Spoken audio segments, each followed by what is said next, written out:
संस्कृत नरम चैव नरोत्तमं देवीं सरस्वतीं व्यासं ततो जय मुदीरये। बोलिए नर्मदा मैया की जय। आस्थावान सज्जनों, माताओं, बहनों, आपके लिए संक्षेप में देखिए, हमारे पास में और आप सबके पास में समय का बड़ा अभाव है, फिर भी हम समय निकाल के क्योंकि भगवान के प्रति हमारी आस्था है, अधिक मास चल रहा है, तो हम थोड़ा ना थोड़ा समय हरि चर्चा में, कथा वार्ता में ज़रूर देते हैं। इसलिए मैंने आप लोगों के हित के लिए विशेष रूप से नारद पुराण से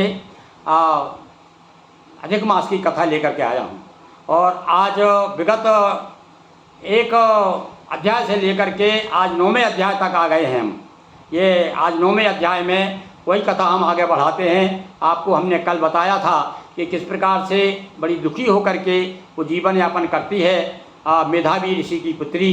तो एक बार दुर्वासा जी अत्रि ऋषि के जो पुत्र हैं, वो घूमते घूमते और कुछ ऐसे उनके मन में दया आई उसके प्रति, और उन्होंने देखा कि ये बड़ी तपस्वी लड़की है, तो इसलिए उससे प्रभावित होकर के एक बार उनके यहाँ पर आते हैं।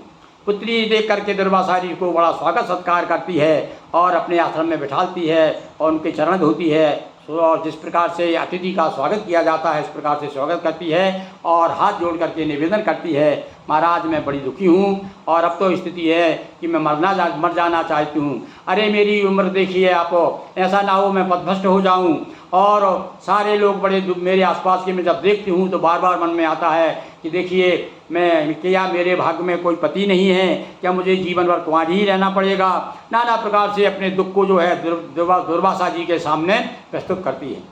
तब दुर्वासा जी बड़े प्रसन्न होते हैं कि बेटी आज मैं तेरे सत्कार से बहुत प्रसन्न हुआ हूँ, मैं वहाँ जा रहा हूँ, नारायण ऋषि तपस्या कर रहे हैं जहाँ पर। और रास्ते में मुझे याद आ गई मेधावी ऋषि से मिलने की, पर वो पता चला कि वो तो शांत हो चुके हैं, उनकी पुत्री है, तुम चलो पुत्री से ही मिला जाए। तो इसलिए मैं आ गया हूँ और मैं बहुत ही तुमसे प्रसन्न हूँ और निश्चित रूप से तुम्हारा दुख दूर होगा।